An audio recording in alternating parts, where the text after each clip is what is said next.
반갑습니다. 성도 여러분, 한가람 아침 묵상에 오신 여러분들 환영합니다. 오늘 말씀은 사무엘상 29장 1절에서 11절까지의 말씀 함께 살펴보겠습니다. 블레셋 사람들은 그들의 모든 군대를 아벡에 모았고 이스라엘 사람들은 이스라엘에 있는 셈 곁에 진쳤더라. 블레셋 사람들의 수령들은 수백 명씩 수천 명씩 인솔하여 나아가고 다윗과 그의 사람들은 아기스와 함께 그 뒤에서 나아가더니 블레셋 사람들의 방백들이 이르되 이 히브리 사람들이 무엇을 하려느냐 하니 아기스가 블레셋 사람들의 방백들에게 이르되 이는 이스라엘 왕 사울의 신하 다윗이 아니냐. 그가 나와 함께 있은지 여러 날 여러 해로되 그가 망명하여 온 날부터 오늘까지 내가 그의 허물을 보지 못하였노라. 블레셋 사람의 방백들이 그에게 노한지라. 블레셋 방백들이 그에게 이르되 이 사람을 돌려보내어 왕이 그에게 정하신 그 처소로 가게 하소서. 그는 우리와 함께 싸움에 내려가지 못하리니 그가 전장에서 우리의 대적이 될까 하나이다. 그가 무엇으로 그 주와 다시 화합하리이까? 이 사람들의 머리로 하지 아니하겠나이까?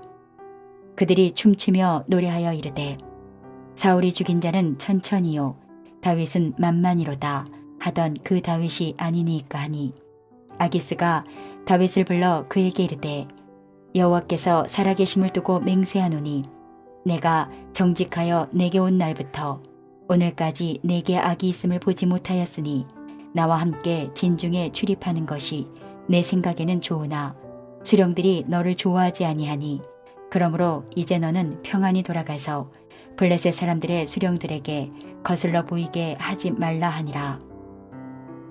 다윗이 아기스에게 이르되 내가 무엇을 하였나이까? 내가 당신 앞에 오늘까지 있는 동안에 당신이 종에게서 무엇을 보셨기에 내가 가서 내 주 왕의 원수와 싸우지 못하게 하시나이까? 하니 아기스가 다윗에게 대답하여 이르되 내가 내 목전에 하나님의 전령같이 선한 것을 내가 아나 블레셋 사람들의 방백들은 말하기를 그가 우리와 함께 전장에 올라가지 못하리라 하니 그런즉 너는 너와 함께 온 내 주의 신하들과 더불어 새벽에 일어나라. 너희는 새벽에 일어나서 발거든 곧 떠나라 하니라. 이에 다윗이 자기 사람들과 더불어 아침에 일찍 일어나서 떠나 블레셋 사람들의 땅으로 돌아가고 블레셋 사람들은 이스라엘로 올라가니라. 자, 오늘 말씀은 다윗의 일상에서 가장 위기의 순간이라고 말할 수 있는 바로 그 사건을 기록하고 있습니다. 다윗에게 있어서 가장 위급한 순간은 사울에게 쫓기는 시간들이었지만 사실 그건 자기 생명에 대한 문제였습니다. 그것도 위급한 순간인 것은 분명한 사실이지만 제가 보는 다윗의 인생에서 가장 위기일발의 상황은 오늘 바로 본문 29장에 나오는 바로 이 사건입니다. 다윗이 사울을 피해서 블레셋에 자기 몸을 의탁할 때 그때부터 이미 잘못된 단추를 끼기 시작한 것이라 말할 수 있죠. 그곳에서 자신이 할 수 있는 일은 무엇일까요? 블레셋에게 충성하면 이스라엘에게 반역하는 일이 될 수밖에 없는데 여기서 살아남으면 그것은 곧 이스라엘을 공격하는 일로 이어질 수밖에 없는데 이러한 그의 선택이 어떨까? 그것은 매우 위험한 일이 아닐 수가 없었습니다. 그러나 다윗은 블레셋 외에는 목숨을 부지할 수 있는 장소가 없었기에 블레셋으로 몸을 옮겼습니다. 그리고 최대한 이스라엘에게 피해가 되지 않도록 자신을 숨기며 노력을 했지만 어쩔 수 없이 블레셋과 이스라엘의 한판 전투에 아기스 왕은 이 다윗을 데려가려 하죠.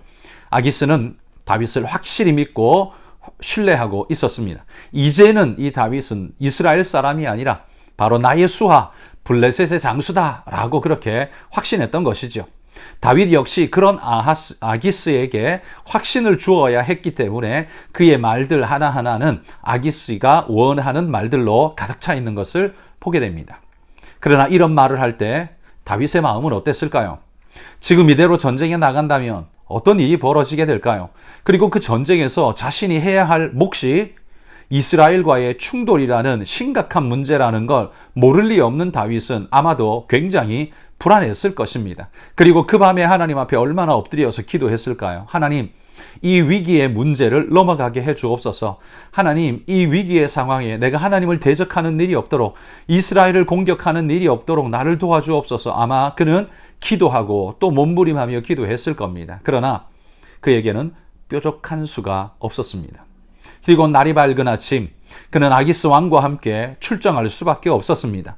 그의 군대를 이끌고 출정한 이 다윗은 아기스가 불러 모은 그 수많은 블레셋의 방백들과 함께 만나게 될 때 이 방백들은 깜짝 놀라게 되죠. 다윗이 이 자리에 참석한다는 것이 그들에게 굉장히 충격적이었습니다. 왜냐하면 여기 말하는 것처럼 사울은 천천히지만 다윗은 만만의 존재 아닙니까? 블레셋과의 싸움에서 그러했던 존재 아닙니까? 라고 그렇게 소리치고 있던 것이었죠. 그러니 이 블레셋 방백들이 볼 때에 다윗은 믿을 수 있는 존재가 전혀 아니었습니다. 그래서 아기스 왕을 압박하기 시작하죠. 아기스 왕은 다윗을 변호하고 또 변호하지만 블레셋 방백들을 막아낼 수가 없었습니다. 왜냐하면 방백들의 입장에서도 굉장히 이건 위험한 상태였거든요. 군대를 몰고 나아가서 다윗의 군대가 자기 옆을 보좌해야 할 때 보좌하는 게 아니라 역으로 치고 들어온다면 저 유다와 함께 한 통속이 되어서 자기를 공격해 온다면 어떤 일이 벌어질까 생각만 해도 아찔하기 때문입니다. 그래서 이 블레셋의 방백들은 하나같이 아기스 왕을 압박하기 시작합니다.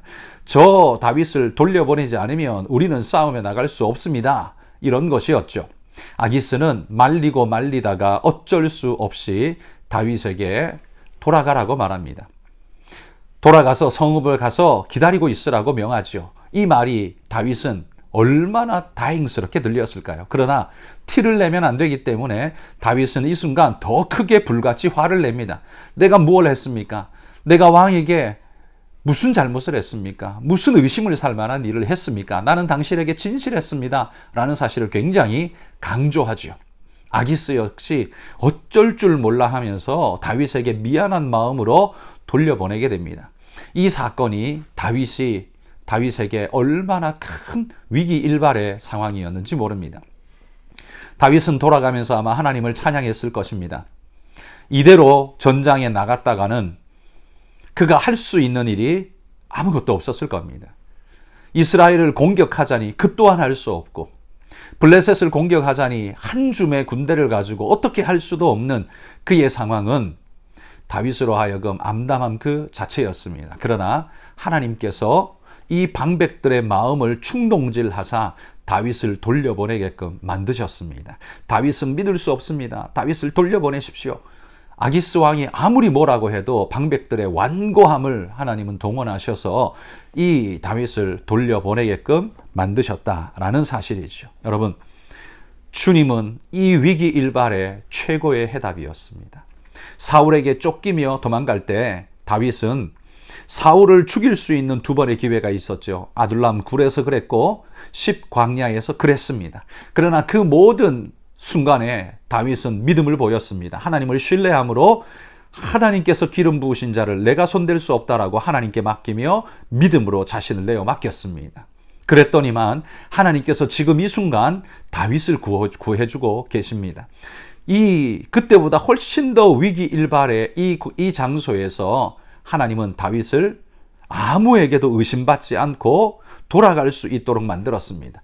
이 전쟁에 나아온 사울과 이스라엘 군대 백성들은 다윗이 그 전장에 없다는 것을 확인하고는 얼마나 마음에 안도감을 가졌을까요? 그리고 다윗은 우리의 대적이 아니야, 대적하려 한 게 아니야 라고 아마 그 마음을 갖게 되었을 겁니다. 그래서 이후에 다윗이 왕이 되었을 때에도 이 사실은 그의 발목을 잡는 일이 되지 않을 수 있었을 겁니다. 물론 블레셋에 귀한 것 자체가 문제가 될 수 있지만 그건 사울 때문에 어쩔 수 없는 그런 망명이었다는 걸 감안하자면 이 전쟁에 참여하지 않은 것이 다윗에게는 정말 중요한 한 사건이었습니다. 이 모든 일을 하나님께서 만들어 주셨다는 거죠. 다윗이 한 게 아닙니다. 다윗은 어떤 것도 할 수 없었습니다. 오직 하나님께 전적으로 내어 맡겨놓고 흘러가는 상황 그대로를 두고 볼 수밖에 없었습니다. 그런데 하나님이 하셨습니다.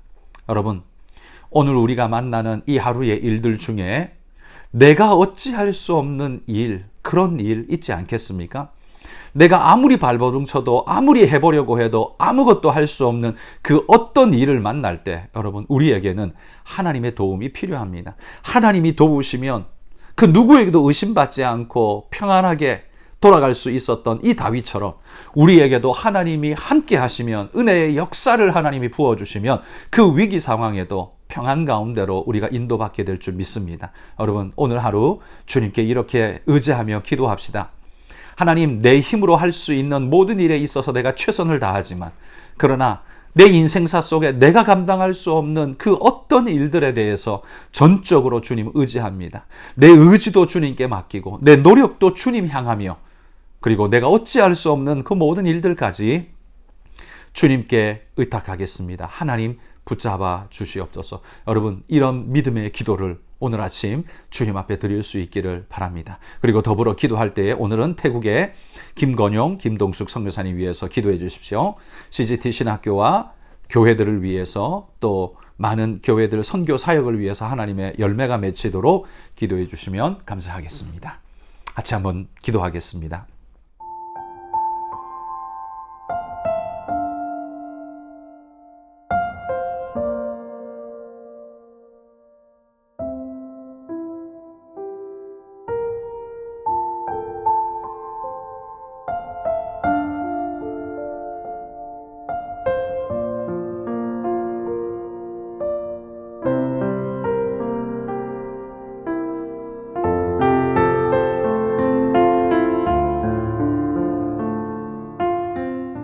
하나님 감사합니다.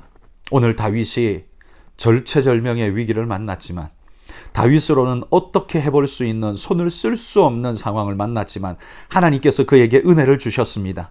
넘어갈 수 있는 기회를 주셨고 방백들을 사용하사 다윗을 안전하게 보호해 주셨습니다. 주님, 오늘도 우리가 이 하루를 믿음으로 살아가는 동안 내 힘으로 내 지혜로 내 계획으로 그 어떤 것도 감당할 수 없을 그때에 하나님 손에 이끌리어 믿음으로 온전히 나아가는 귀하고도 아름다운 은혜의 일꾼이 될 수 있도록 하나님 축복하여 주시옵소서. 성령의 인도받는 믿음의 일꾼 되기를 간절히 소망합니다. 믿음으로 주께 온전함으로 의탁하며 주님이 내 삶을 이끄신다는 확신 가운데 소망으로 살아내는 우리 모두가 되게 하여 주옵소서. 하나님, 태국의 김건용, 김동숙 선교사님 건강을 지켜주시고 그 CGT 신학교를 통해 만들어지는 모든 일꾼들과 사역들이 아름다운 열매 맺는 하나님의 일꾼 되도록 주님께 영광 돌리는 은혜의 사역자가 되도록 그 사역 속에 함께하여 주옵소서. 감사드리며 예수님 이름으로 기도합니다. 아멘.